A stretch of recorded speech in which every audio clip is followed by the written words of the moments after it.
welcome to Ward 13. I'm John Hopwood's son, Gonzo, and today I'm joined by Alex LaChance, a real estate agent and a musician, and this is like a blind date for us, I would say. Yep. Why don't you tell them how we met? So about an hour ago, I saw a post on a Facebook group saying somebody want to come on TV, and that was about it. I said sure. I DM'd you, and Don't tell these here guys. we are. Don't Here tell we these are. guys. I don't. But I'm thinking this might be a good idea for a show. Like Gonzo interviews a stranger every week. Yep. You know, just Why cover a not? variety of topics, and every week it's someone new, and Sure. you know, get their word out. But Yeah. today we're gonna It get puts your. a lot of pressure on you to try to find a guest an hour before a show every day. No, though. it usually works out. I was gonna go out Manchester Street and try to find a prostitute, Perfect. Yeah. but entrepreneurs. There's always someone outside that'll come up. That's true. There's always somebody willing to talk about something in this neighborhood for Yeah. sure. And it's live TV, so Yeah. that's good. But we're going to focus on you. And coincidentally, the booming real estate market. So right now, business is pretty good, I would assume, right? So everyone says it must be a great time to be a real estate agent, and And a UPS You know what? driver, right? Honestly, like, I it's- love your job. it's always a great time to be a real estate agent. It's a great job to have, great career, but it's a challenging one. Listings are at a premium. By that I mean actually being the agent that lists the property and puts it on the market. There's not a lot of that to do because nobody's selling, and that's what's driving the prices upward. I've always done about 75% of my business with buyers, representing buyers and helping them find a home. Being that I do that, I spend a lot of time driving around looking at a lot of houses, making a lot of offers, and ultimately delivering a lot of bad news to my clients. Not to be all doom and gloom. Eventually, we always get something. It always works out. But, I'm not going to complain about the job. I like being a real estate agent, and it's always a good time. But it's not the peaches and cream. Everybody sees these high prices, and it's cool because the commission checks are higher with higher prices.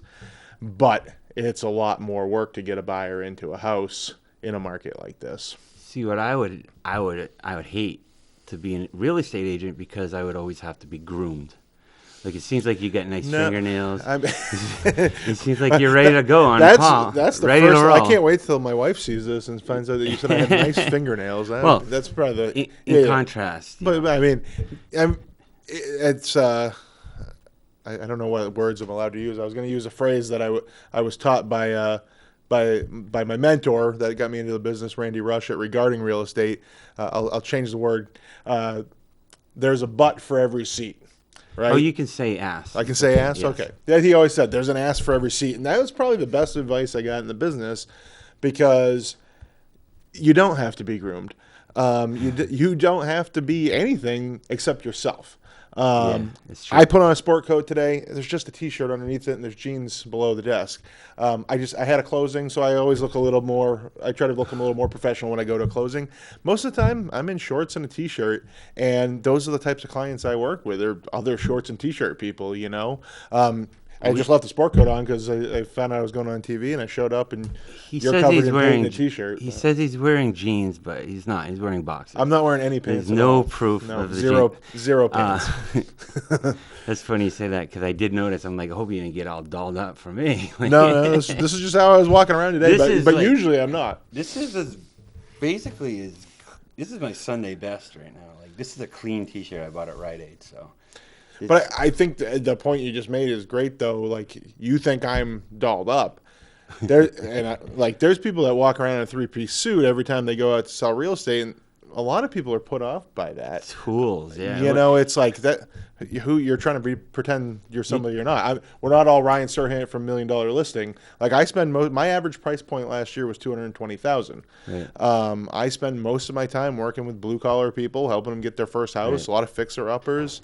So a lot of small condos. So to me, it's like why would I pretend to be something I'm not when I'm just like all those people I'm serving? I'll just act myself, you know. It's kind of similar to like being an artist. I have a lot of people that will buy something just because they like me. Like, they support me. They want me on the wall. Yeah. You know, and kind of like, you know, if you're an identifiable person instead of, I just have this picture of this orange three-piece suit, like you said, tight pants, and like, it seems to me if that was my guy, I'd be like, you're kind of looking to buy the next suit. You're really not in it. Yeah. For me, I guess that kind of brings us in, like, it must be, you also, you're a man of the people too. Like, you play music, and like, that's gotta help. It's gotta have some correlation with what you're doing professionally too. So I had Contacts. the brokerage I first worked at was a lot of part-timers trying to work a full-time job and move into the real estate business. And I started doing pretty well right off the bat, and they'd all ask me, how are you doing so well? And honestly, I didn't really have a great answer. I have been involved in a lot of different hobbies and a lot of different activities, and I just know a lot of people. And if you know people and they like you, the next step is having them trust you with such a big transaction.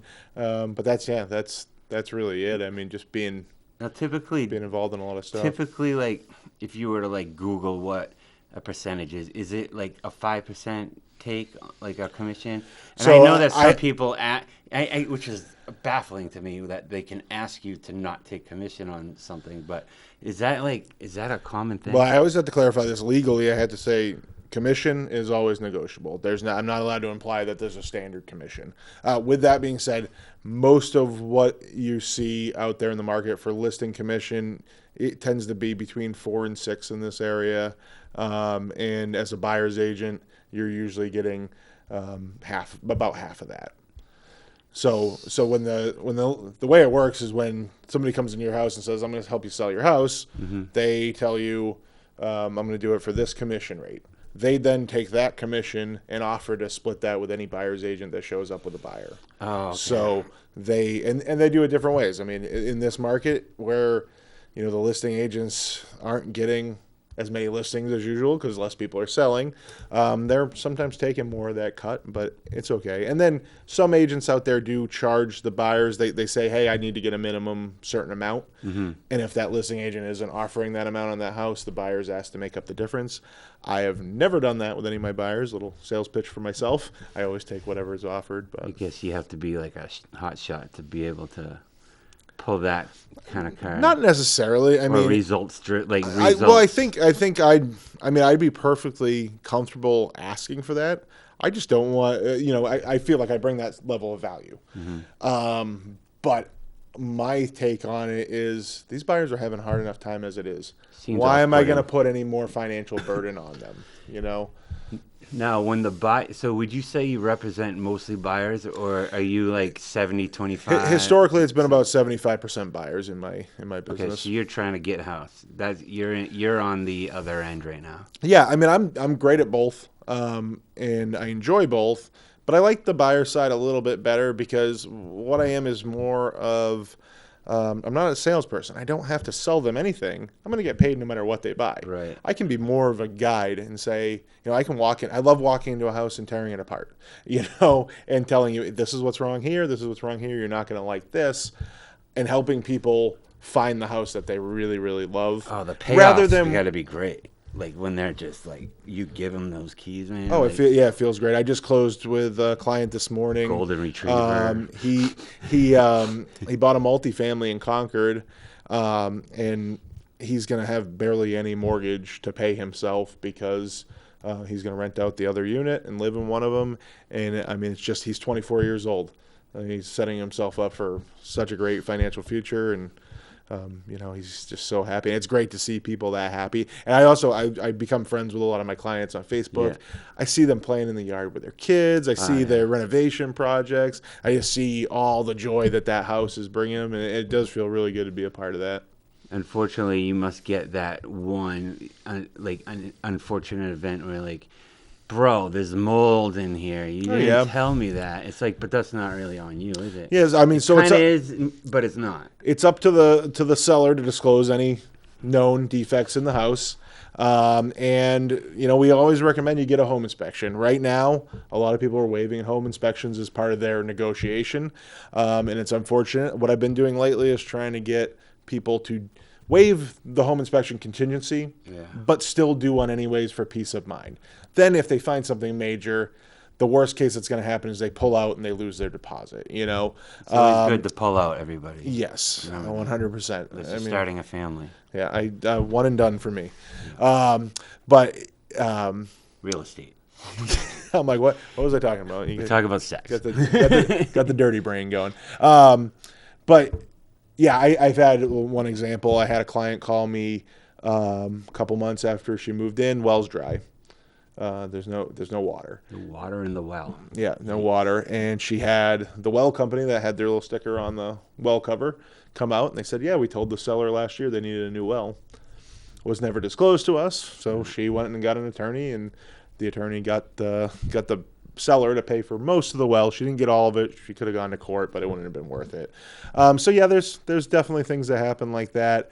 No house is perfect. That's what I tell everybody. You're going to go through a home inspection and get a 40-page report. There's going to be little red markings on every single one of those pages about things that are wrong. No, even new construction. And new construction's sometimes the worst because nobody's been in there to find out what's wrong with it. Now, in that well, did baby Jessica turn up? I don't know. You remember Baby Jessica? No. It's back in the 80s. It was national news. This baby fell in a well. Oh. Yeah. I always make the Lassie and Timmy joke whenever I'm talking about wells. Or you could use Annie from Goonies, too. Yeah. But, Lassie. What's up, girl? Did Timothy fall in a well again? I went the other day. Two houses in a row were dug wells with the concrete cover over top, and I was thinking, I'm like, why did Timmy fall in all these wells? Why weren't there covers on them? I know. I could talk wells all day, but let's talk rock and roll now. Like you say, you gave me like a gist, but why don't you explain what's going on? You're going to be having a show at the Chefskeen? Yeah, so I played in a band called the Chefskeen, by the way. Yeah, it's my favorite bar in town. So I take all my clients for first meetings. Those are my people. Go to the Irish pub. Great owner, too. I ain't trying to bring you to some $100 dinner. I'll just go have a beer at the Chefskeen. Oh, you could spend $200 though easily if you. I have definitely ran a $200 tab at the Chefskeen. Yeah, so I was in a band called Yellow Stitches, punk rock band. Everybody was from Manchester at one point. We got members in California and Connecticut. I actually quit the band about 5 years ago, and they kept playing. They had a bunch of different members play, and a couple months ago they got a hold of me. They said, "Hey, you want to do another show with us?" It's being billed as the original lineup, but we're not. It's not truly the original lineup, but it's kind of the core nuts and bolts of the band. There were four of us. Would you say they were coming out from the scenes? Yellow Stitches? Yeah, so it's a reference to Doc Martin boots. Okay. Have the yellow stitches in them. All right, so this is hardcore. So it is. This is like, Yeah. It's. They just had a punk concert there the other day, right? It was a bunch of cover bands, right? Yeah. I saw that. Acevedo did thing. Yeah, I was driving. I saw that flyer, but I was driving around looking at houses all day that day. So, but yeah, they said, "Hey, you want to do the show again?" I said, "Yeah, why not?" I had been kind of secretively itching to play again. Yeah, but, why wouldn't you? But I didn't want to insert myself back into their thing. They kind of must have had a bad falling out. No, not at all. I was just, we wrote a record. I think it was released in like 2013. Played the same songs for 5 years. Every other weekend, all over the place. When we did shows in California, all down the East Coast. You guys had some legs, some traction. Oh yeah, definitely. And I got kind of bored with it, and I said, this feels kind of like going to a job, just going through the motions. But it's been a while now, and I know it's going to be a lot of fun. And Chefskeen was always one of our favorite places to play. That's August 7th, Saturday, August 7th. Tickets are on sale at Brown Paper Tickets. Yeah. We're playing with a band called Frankie and the Hellhounds. That's I don't know if anybody out there is going to know, but Death Before Dishonor, Frankie from Death Before Dishonor, that's his band, kind of his solo project, and then it morphed into And the Hellhounds. And then Risk, which is a hardcore band from Merrimack Valley in Massachusetts. And Patriot, a band from down south. I'm forgetting what state right now. One of the Carolinas, I think. They're coming up to play another old punk band. I'm trying to picture you. I'm gonna guess you're lead guitar. No, I play bass. Bass. Everyone plays bass. but So I never well, played bass.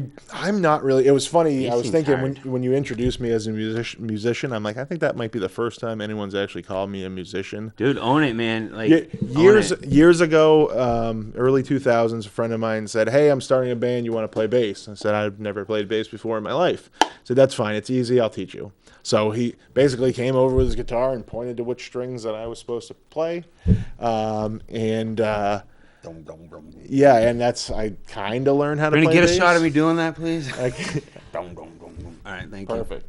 Yeah, I kind of learned how to play bass, but I was still never got good. I was the sober member of the band. you. Okay. Yellow Stitches is all about partying, lots of alcohol and drug use. It's Okay. it's not as much these days, So- but I get you. But yeah, I was the sober guy. I was the driver. I was the manager. So they excused my lack of musical ability to play in the band. What? Because you could drive? No. That was I could drive, I could talk to people, I could make sure everything happened on time, all our equipment Guys, got head there. down there. August 7th, right? Yep, August 7th. yeah. That sounds awesome. It'll be fun. I think doors are at 7. And, maybe he'll be rusty and we can all make fun of Oh, him. I'll be rusty. Yeah, I'm actually going to practice with Brandon, our singer. He's going to. So Brandon actually played all the bass tracks on the records, because I'm terrible. So he's going to come over and You're he's going not to come over terrible. and reteach me all the songs because I've kind of forgotten a lot. Well, that's cool. Like, I love, like, falling apart from my, like, high school friends, my college friends. You get to know, there's an unspoken thing, like, when we get together, it's just easy, and that's how you know, like, that's your boys, like, if it's just easy, so that's cool that you get to go through that again, and you'll just pick up right where you left off. Oh yeah, I mean we never stopped being friends. Brandon, the singer, came over and poured a concrete walkway for me in my yard last year. So Nice. we're always seeing each other, but That's more cool. more distance now.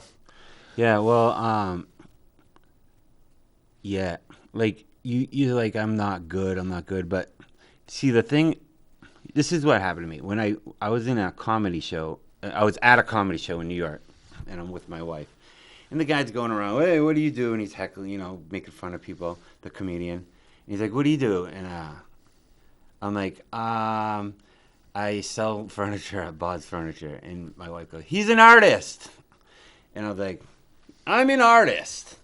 And, like, from there, I just owned it. Like, it really is an ownership thing. Like, if you say you're an artist, then you're probably going to do better art. For sure. If you own the musician thing and you're probably going to slap a bass pretty good. And worst case scenario, you have a good time, Exactly. It's always fun. It was always fun for me. I never there was never any delusions of music was going to be a career. It was just that we did it for fun.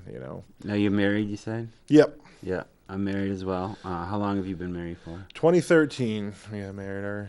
So what's that? Our 8th anniversary is I end thought of you the said month. 20. Oh, like, okay. 20 Damn. so eighth anniversary coming up Okay. at the end of June here. That's cool. 8 years. So I'm at 4, going on 4, and it's been long and it's been short. Does that make sense? Yeah, I feel like a Time lot of can life fly, is like but that. it can really go slow too. You have kids? I have a 2-year-old and I have one on the way now. See, I feel like congratulations. I Thanks. feel like the kid thing's that same way.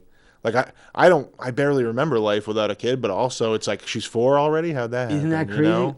I can remember, but I can't think of like our life together without Micah, my son, and he's 2. He's Yeah. only 2. Yeah. But he could be ageless because every memory I have is with him. And now, with another one, I feel like, that's your family of 4. Like, that's kind of where it's got to stop. And, I don't know how old you are, but I'm 43, and having a new kid, it's a little daunting because it can be a little, you start thinking about, like, oh, crap. I don't have to stay healthy for just me now. I don't want to die when my kid's 15, like. And when my or kid 5. was born, I had terrible blood pressure. I was pre-diabetic. I cleaned up some of my habits, not all of them, but I lost a little bit of weight and I got a lot of that stuff back on track. And it definitely makes you realize you're not here just for you anymore. So have you always been not if you don't want to go down any road, just tell me. Have you always been on the road with sobriety, or is that kind of just something that? So I'm not anymore. I was basically my family has some background of alcoholism, So the and when I was in high school, I had like one rough night and just said I'm done with it. Really? And, yeah, until I was 30, I think 32 or 33. And then Wow. and then I just had a rough night and said I'm done with being sober. Yeah. And I just honestly introducing alcohol in my life in some ways made me a better person. But go Hey, down- not many people are gonna hop on board with that, but I would agree. There's absolutely benefits to having alcohol. but there's other you can crash it's and burn, basically like hardcore, but you can lighten up. having started in my 30s, though, it was like I was like a teenager in my 30s, Oh, so okay. there's a little learning curve So there. you were lightweight under the But- table sometimes. But it, it's funny though. the real estate industry has a lot of drinking. Also, a lot of my colleagues, hey, let's get a drink on a Tuesday night. Yeah. Because the weekend, Tuesday is like our weekend. Especially if you're representing, the blue collar, the everyday guy. They might not trust the guy who doesn't have drinking. To be honest. Back all those years of not drinking, I had people say, you don't drink? I don't know if I can. I'm gonna I don't go. know if I can hang I'm with gonna you. go with Chad over there. Yeah, it's very weird. Yeah, he charged me 6%, but he had a Bud Dry with me. Yeah. Well, Does Bud Dry even exist? I don't know. I made a joke about Bud Dry the other day. I thought it wasn't current anymore. I feel like I loved it. I don't know. And then, I remember the commercial. Why ask why? Bud Dry. yeah, and Bud Ice with the Penguin. Yeah. That was a hockey beer. Yeah, but yeah, I don't know if you're gonna do some mixers and clients, and that kind of goes hand in hand. And plus, to get completely, not wasted, but to have your arm around someone walking down the street, it's camaraderie. It does build.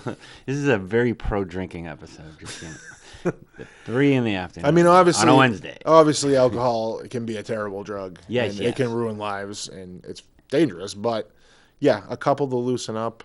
I've never been great at moderation. That's why I stayed away from it for all the years that I did.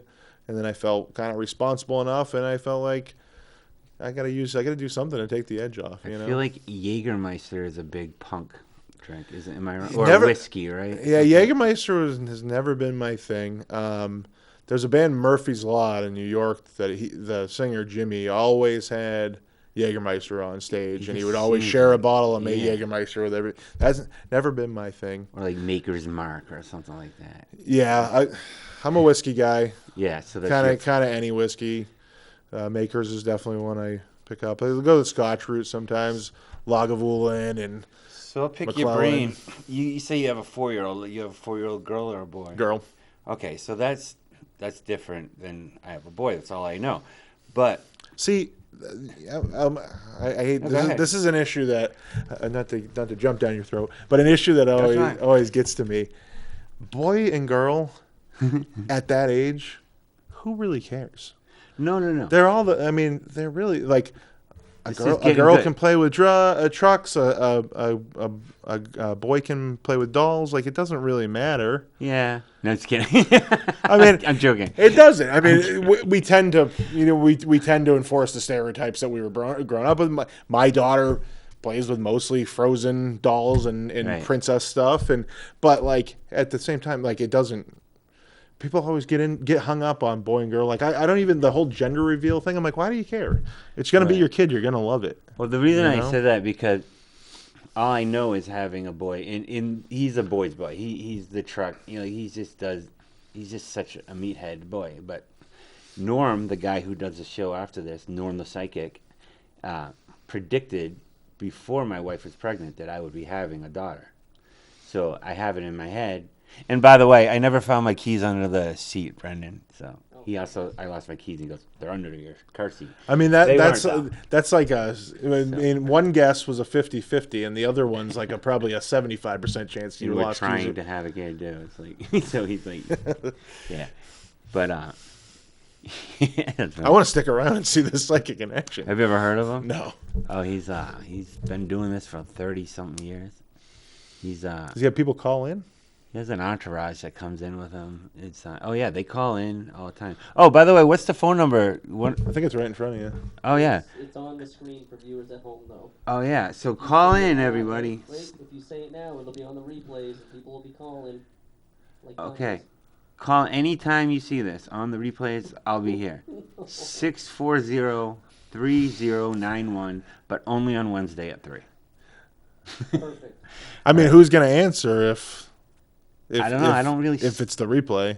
Does anybody answer? Or it just rings in here forever.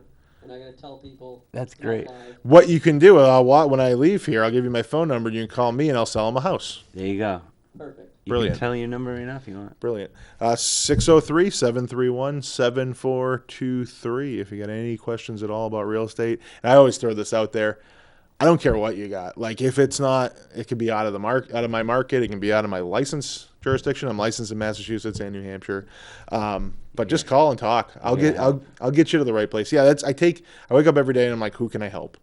And the money comes somewhere. Because you like to do it too, though. Because Yeah. if you hated it, you're not going to take a call from Larry from Goffstown because you're like, oh God, Larry from Goffstown's calling me, and he's not even going to buy a house. I But had if a you love client. to talk about it, then you love to talk about it. I had a client. I sold him a $30,000 piece of land a couple of years ago. Really, not much money in that. And they called me the other day and they said, "Hey, my HOA is offering to sell me a chunk of land that they have for $1. Can you help me?" And I said, "Yeah, I'll write you a purchase and sales agreement for free." Yeah, it's just all about helping. And obviously, I know down the road they need something else. They'll call me again. It's like when I worked at Bob's Furniture, they'd come in, and sometimes you'll get an $9,000 sale, and that'll make your whole day. But then you got an up system, so then sometimes they'll just buy a clearance vase, and everyone tries to cheat and get it right. Like I'm with someone, so you get stuck right in the vase. But I used to like selling the vase because they would come back and they would make that big purchase because they would ask for you, and they'd remember because they know what a pain in the ass it is to write up a vase and all. You got to do the customer create a profile and everything. It's like a 15-minute thing to sell a vase. They think that you just hand you a 20 and they're out of there. Yeah. But what it does is it gives you an opportunity to, chew the fat with them, and I follow this real estate influencer named Ricky Caruth. He's a guy out of Alabama, sells 100 properties a year, just him and his assistant, And he always says over and over and over again, relationships over transactions. And that's what I've always, as soon as I heard that, I'm like, yeah, that's what I was already doing. But that's a philosophy I try to take with me every day. And when things are getting hard and you feel like you're wasting your time, just keep saying relationships over transactions. What you're doing is helping that relationship, and that relationship is going to be good for 20 or 30 sales over the life of my career. Everybody in sales should take that approach. Everybody in life should take that approach, honestly. yeah, Don't always just be thinking about that dollar amount that's going to go try in your to pocket. think of any occupation where that isn't true. Yeah. I mean, you have to have good relationships. Well, maybe not all of them, but the fact And if you're that just hopping on an assembly line or real clock punching stuff, but anything in sales. I mean, Yeah, I feel like- all of life is sales. I mean, you treat people right. You sell yourself. Over time, you reap the rewards of those relationships. I was Always. arguing what movie to watch with my wife, and I'm thinking to myself, this is sales. Yeah. This is sales. I want to watch this, and here's why. I've been to like Tony Robbins style events where people teach sales training on stage, and Love Tony Robbins. some of that stuff I'm just like, wow, you're just teaching me how to manipulate people, and I don't want to be a manipulator. But one of the ones I went to, the guy was talking about how he gets his wife to do things, and she came to one of his events and was like, he didn't specifically talk about how he gets her to do things, but he was teaching his skills. And after she came up and slapped him, she's like, "You do that to me all the time." Yeah. Yeah, women are very manipulative. Right, That was Alex him. LeChant? That was What's him. that number again? No, I'm just kidding. I feel like if you're going to get married, you better have some kind of give and take, or like she knows how to get what she wants from me. That's for damn sure. Like there's nothing worse than when she gives you those eyes of like, well, that's fine. I just really wanted that thing. It's like, okay, well, I'll go out to Baked and I'll get you a grilled beef sandwich. When the whole time I knew you wanted it, but you didn't say it, and I was almost testing you to see if you'd say it. But here's your tuna fish sandwich as a formality. But we'll just put that aside because you really want me to get in my car and go get you a sandwich from Baked, right? So like, she has her ways. I have my ways. We don't have any of that issue anymore because with all these delivery apps in town, Yeah. like I never leave my house for food. It's terrible. Don't tell me that you didn't volunteer to go on when you had like a 1-year-old, 2-year-old, like kind of. Yeah, I'll go. yeah. I'll go to Hannaford. Well, yeah. So when I'll take 20 minutes. when my kid was born, I worked full time middle management at Granite State Glass, and I had a complete mental meltdown and left there. It's hard, right? And Not the glass place, but the father thing. yeah, well, the father thing was fine. But I quit my job and on a whim, and I had a full breakdown at work. Quit my job on a whim, came home, and I said, "Hey," my kid was like 3 months old, and I said, "Hey, I'm gonna be a full-time dad now." And that's what I did. So I was like, she'd come home from work, and I'd be like, "Okay, I'm gonna go to the store real quick because we need salt," like just to get out for a little bit because. I love my daughter, love being a dad, but you need other adults. There's a thing about being a mother where it just happens like so. It seems so easy, but I think they're just born with nourishment, and they're just so patient. Like I don't know where the patient comes, because I get so frustrated, and every time I get frustrated, I'm mad at myself. Yeah. I'm not even mad at the baby. I'm mad at myself for not being able to handle the situation. Oh yeah, I'm with you. And when I've that listened happens, to like 12 audiobooks on how to talk to kids better. Yeah. So what they all say is to just kind of, if possible, don't ever leave your kid alone, a baby. But if possible, you can walk away. Yeah. Then just walk away. Clear your head. Go get that salt. Maybe smoke a cigarette. I mean, with a baby, like it's kind of like. Baby's not going to get it before they're crawling. If that kid's crying, this is probably a good thing for people that haven't had kids yet to hear. A baby's crying, you can't get it to stop. You're frustrated.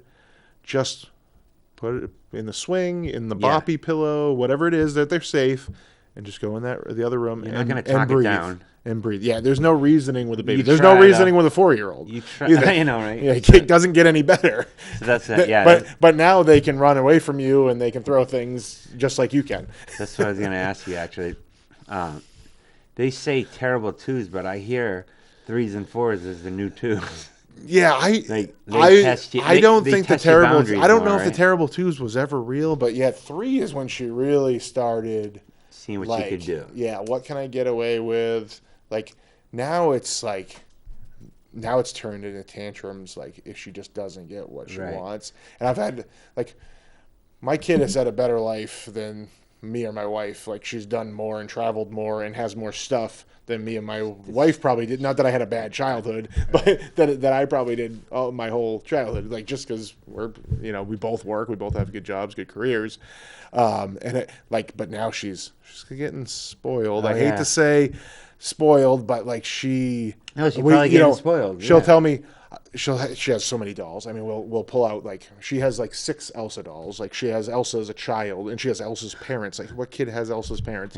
But like she has the Frozen house castle that's this tall. Like we had to clean out a room for her to have this Frozen castle. She had the extras. But she tells me the other day some doll. She's like, but I don't have the kid version. I'm like, and I just said, I'm like, look. There's kids. There's kids that there's kids that don't have anything that you have. And I'm like, okay, this 4-year-old's not going to get this. Yeah, reasoning with it. But you're right. But you always walk that line of wanting to give your kids everything, but also wanting them to learn the value of earning it and be grateful for what they have and all that. Yeah, my neighbors had every freaking Nintendo game there was, and this is when Nintendo was bopping. Nintendo Power Time. Like this is like where Nintendo is still $50 a game back then, and I would get a game and I would just appreciate it because I had that game, but I would ride it to the end.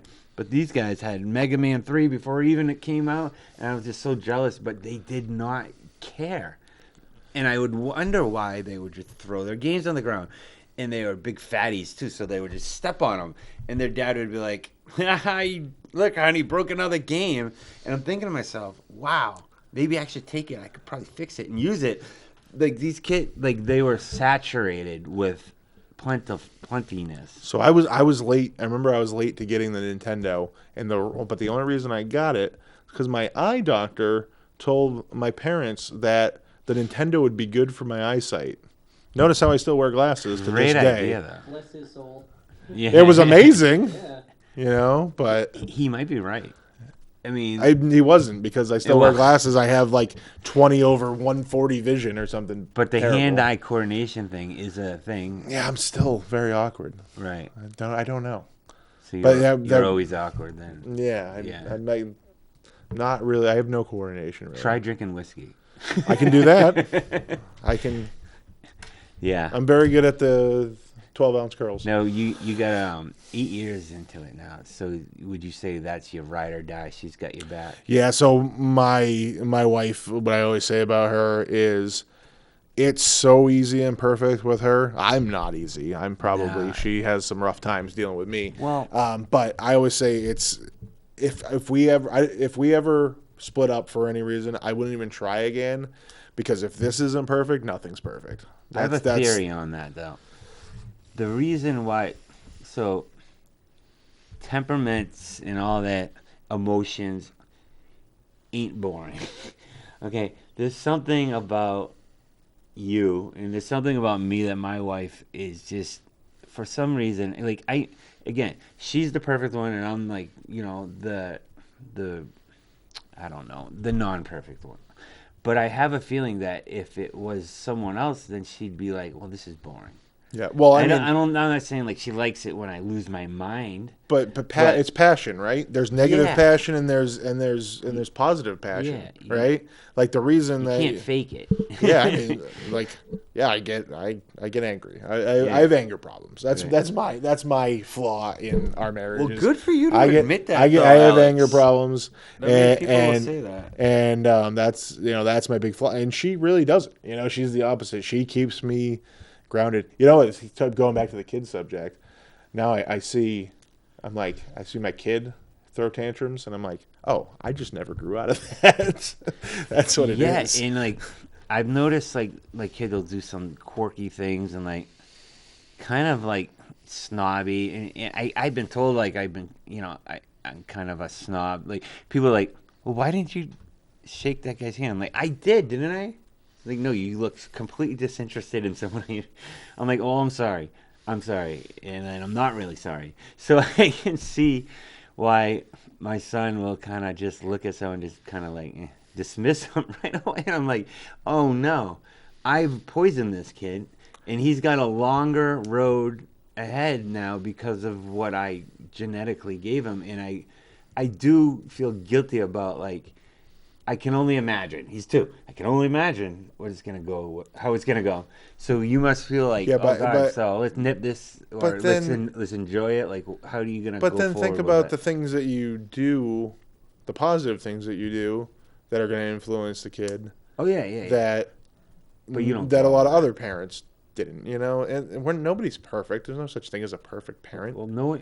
I've know? noticed no one calls customer service to say what a great job that company Nope. did. So no one's really focusing on the. No, I was looking for the phone number of a realtor colleague of mine yesterday, and I just Googled her, and I noticed she had one Google review, and it was one negative Google review. Right. And this is an amazing agent Right. that does all kinds of business. Yeah, that's And when- so true. And when someone does go out of their way to compliment how you handle it, that goes so far. So like, man, if someone does something like if a Domino's delivery driver jump starts your car, like something crazy, like give him some props. Don't just throw Oh, him an extra absolutely. 5, but call his boss and tell him what you did. Like that goes so far with people.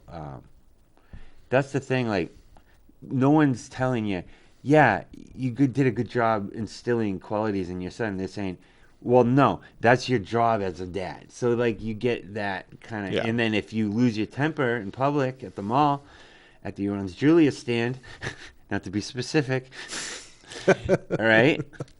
If you do that, then, you know, that's what the focus is on. Like, it's never the fact that, hey, I actually handled it well from there. You know what I mean? Like, no one says, hey, good job rebounding. So it's like a lot of and people love to go at people and point out their negatives because it makes them feel better Yeah, about their absolutely. negatives. Because really, they're just the POS too.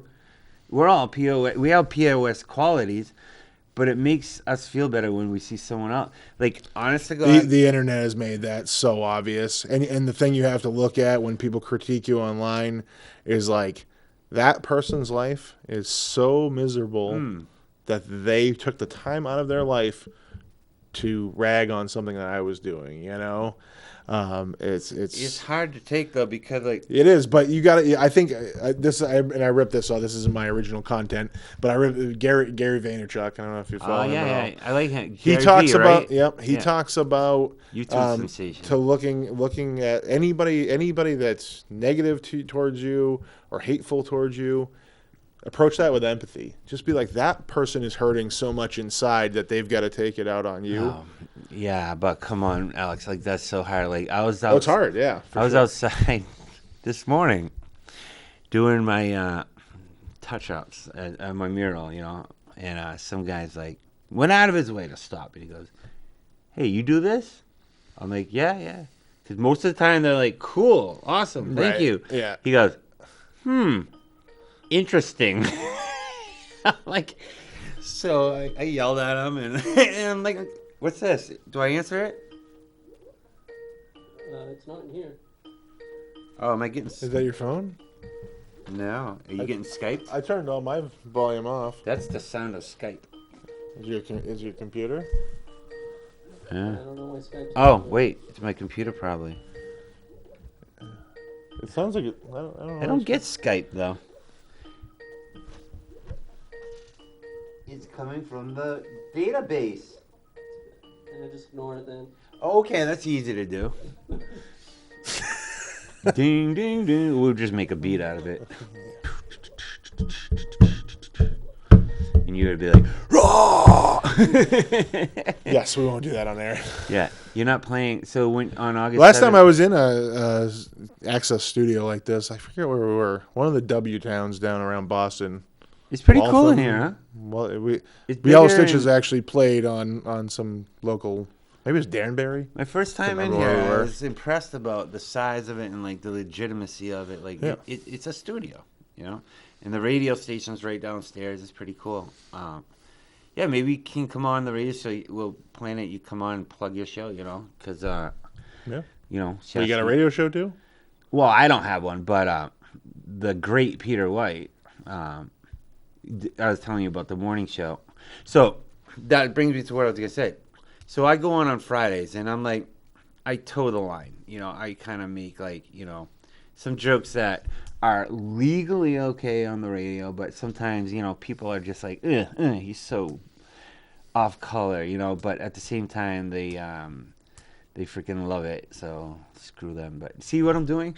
No, but there's a Facebook chat room, right? So there's comments going Yeah. blasting at all times. There's probably like 100, 200 comments per show, and there's real-time comments, and it's so hard to not just kind of peek because you want Yeah. to get feedback on what's going on.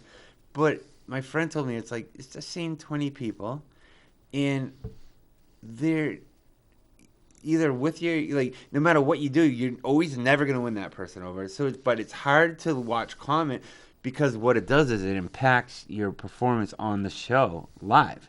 So if I made a rule, kind of just put the phone aside. If I need to dwell on comments, I'll do that after because it will direct your, like, if there were live comments coming at me right now, I probably would act differently than the way I am. Yeah. You know, so I try not to let that. It's easier said than done, though. Sure, yeah. Like I'm if sure- you were getting it's a practice thing though. if you're getting comments as you're talking right now, and Yep. you could see them, and someone said, "Hey, what a loser! He wore a suit coat." Like you'd be like, "Well, no, I had a showing." So Like, you I know what I have I go Facebook Live with one of my mortgage partners I work with all the time, Mortgage Matt from Envoy Mortgage. Shout out. And we do that. We look at the comments while we're doing the Facebook Live and Right. kind of respond to them. So I get it, yeah. But I mean, people But you're are probably getting like 12 comments. yeah. No, it's mostly people who already know and like us. So yeah, hey It's man, not it's not the public.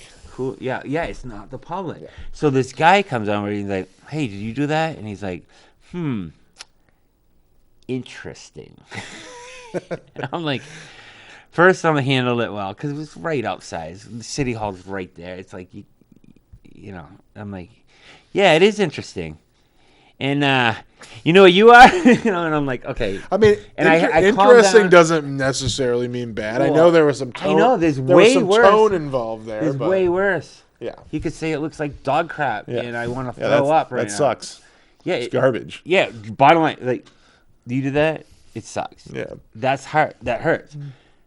But just interesting. Now, can you imagine if you? Yeah, I mean, I'm a defensive person. I'm in general. I think like even salesmen and artists, I think they're cut from the same cloth because we're promoting ourselves. Yeah. And we're always fine-tuning our craft because you can't be an artist without selling, and there's an art to selling. Have you ever done cold calls? I have. So Because that'll thicken your skin. the real only way quick. to do that is to actually, no, I hated it. I tried it's to say awful. you can have fun with it, but you can't. Some people love it, but it's brutal. I It don't brings know. me right to a negative point. But it's helped me. It's helped me like be able to handle, negativity quite a bit. I called. It wasn't a cold call. One of my clients a few years back, That does suck. a couple years back, just said, "Hey, we saw this house that was on the market. Then it went off the market. They weren't ready to buy it, but then they were like, "This is the perfect house for us. We'd like to see if they're still selling." So I called this lady up. I hunted her. I found it was a very unique last name, the owner, and I got a hold of her son on Facebook. I'm like, this must be related to her. And he's like, oh, yeah. And I'm like, well, if your mom will talk, ask if it's okay to give her number to Was me. it Stargazer? No. Okay. Well, that's So I got her I got her phone number, call her. First thing she says to me, she knew I was calling. This wasn't a cold call. Her son said, "Hey, I'm going to give your number to this guy. He's going to call you." Her first words were, "I effing hate realtors." Mm-hmm. And I was like, "Okay, this conversation's going to go great. It's going to go real great." But we bought that house. My clients got that house. It was So how'd you handle that? What was your first thing you said? Like, how do you what do you do? I said, "Well, how do you think I feel?" She goes, "What do you mean? I got to work with realtors every day." Yeah. Empathy. Yeah. So it's like just turn around. And when I went to the house for the first time, she said to me, "Yeah, we always say if you want to do nothing for a living, become a realtor." And I was like, "Oh yeah, that's true. All I do is drive around and look at houses all day." Yeah. I get that all the time. Whatever. Oh, he's downstairs playing. No, I'm making art. That's not, like he's playing out there. Oh, he's free. You're not doing anything right, Well, Brendan. You're not doing anything right. The funny Oh, thing. he's just playing with art. The funny thing is everyone loves art, right? Now they do. It's become. Everyone wants, even if it's. I mean, everyone wants aesthetically pleasing things, right? Yes. Who creates aesthetically pleasing things? An artist, even like an architect, is a type of artist. You're making. So there's sales and everything. There's art and everything. Yeah. Like John Lennon said, art doesn't imitate life. Art is life. Because if you think about it, everything, like, even that tripod right there, just to be an example, like, look at, there's 4 posts in it. It's like someone said, I got a better design. And that's art. Someone drew that out on a piece of paper and put it into, it's funny. So, like, when I'm driving by something, I'll look at a sewer and I'll say, that would be a great stencil. You must be like, your head must be on a swivel at all times, looking at every house you pass. You Is have that like a burden? I have to like stop myself from Right? doing it. Yeah. Because you're just like, and your wife's probably like, would you stop? For What's sale the- by owner signs, like on the brakes every time. Like, Right. what's going on here? Like, Could you because do a lot. that? You're allowed, but do you do that? So, the old Yeah, if I have a buyer, knock. so yeah, if I have a buyer and it's a for sale by owner, I'll go to that owner and say, "Hey, are you willing to pay a buyer's agent? If I can bring you a buyer, are you willing to pay a buyer's agency commission?" 9 out of 10 of them will say yes, but when they don't, then that's an unfortunate case where you have to ask your buyer to pay for your services. In this market, most of them are going to be pretty happy to do it.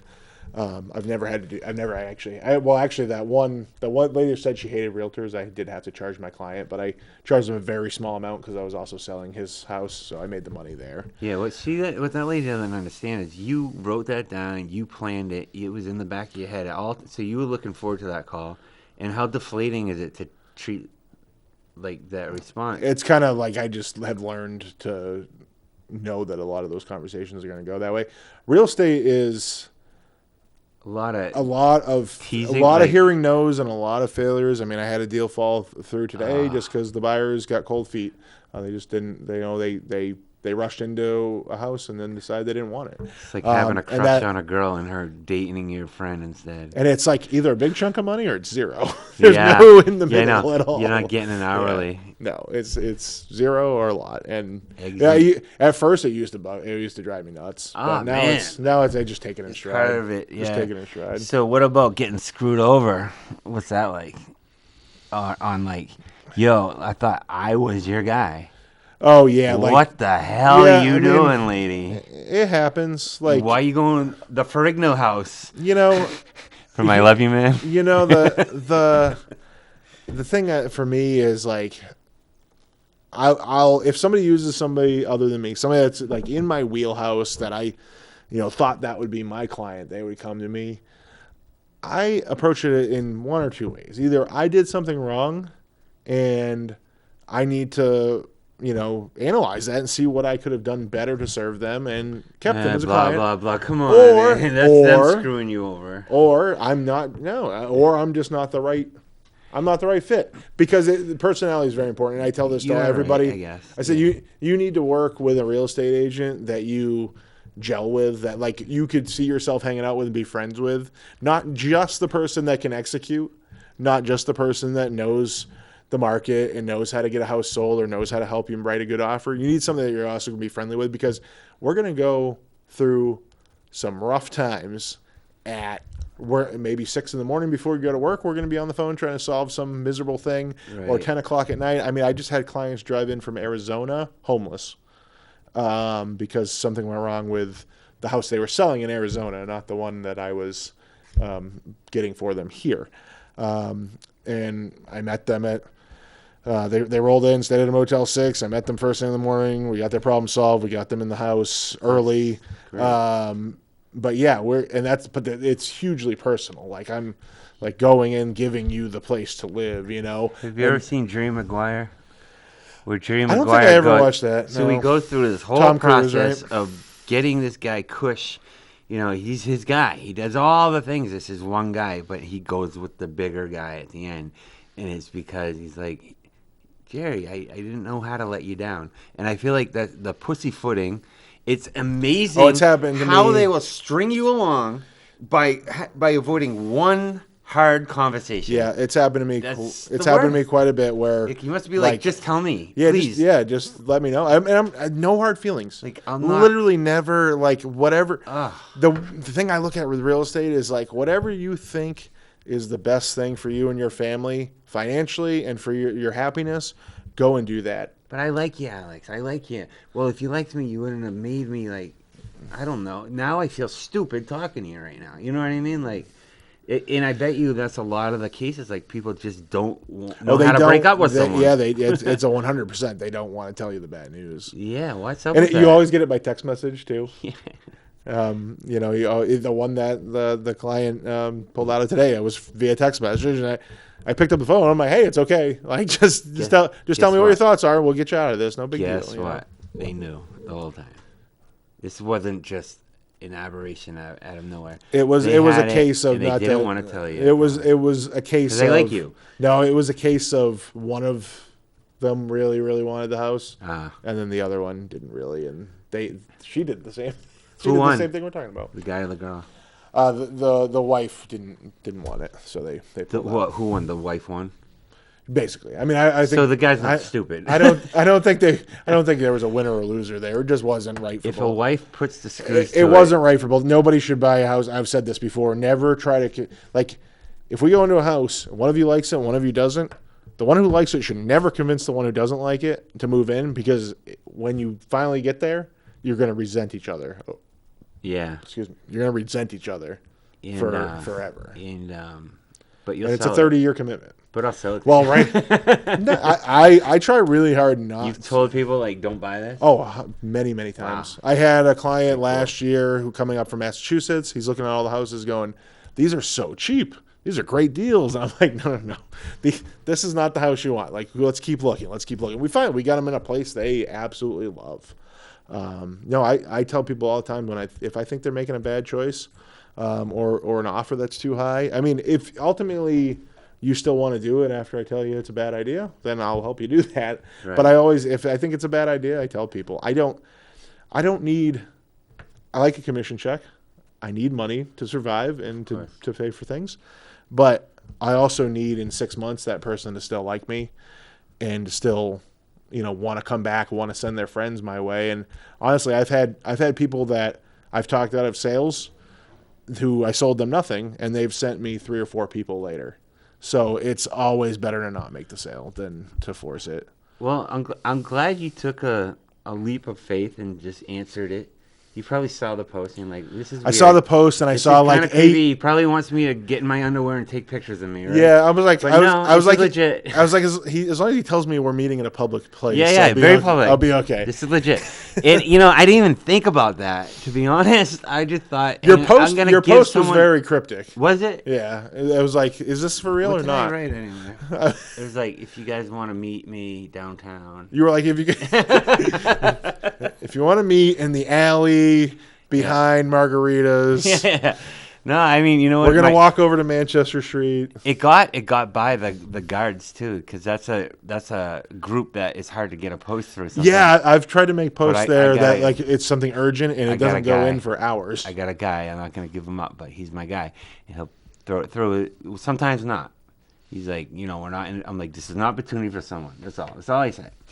But it was, and I'm glad you did that because I'm genuine. I don't even think about it. I'm like, all right, my guy canceled, so I'm just gonna give someone else a chance to talk about their life, and we'll focus on them for an hour.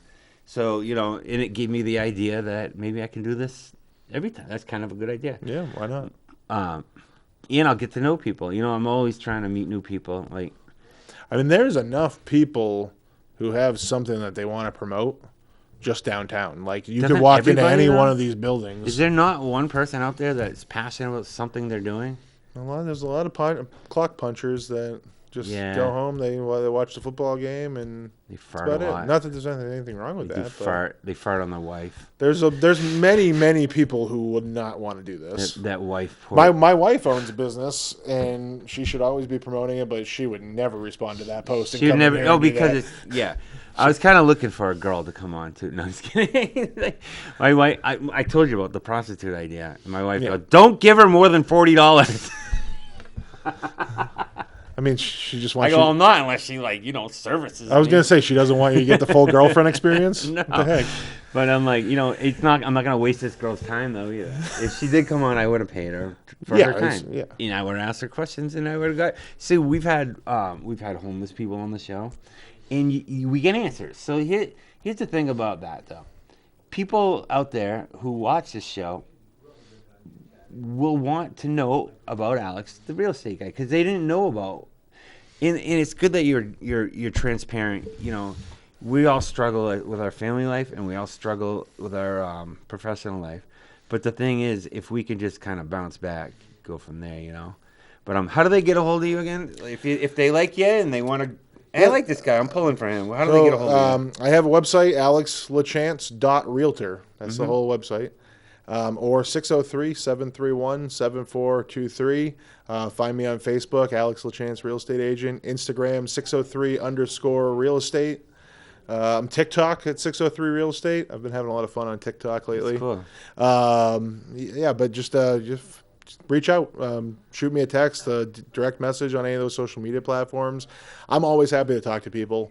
I don't care if you're thinking about buying or selling in 3-4 years. Like I want to talk to you now, and let's see what you need to do to get you to your goals. And if you have a house, let it go. Please, Let it go. please, yes. Elsa compels you to let it go. Yes. All right. Well, on that note, it was great talking to you, Manchester, and have a Ward 13 day.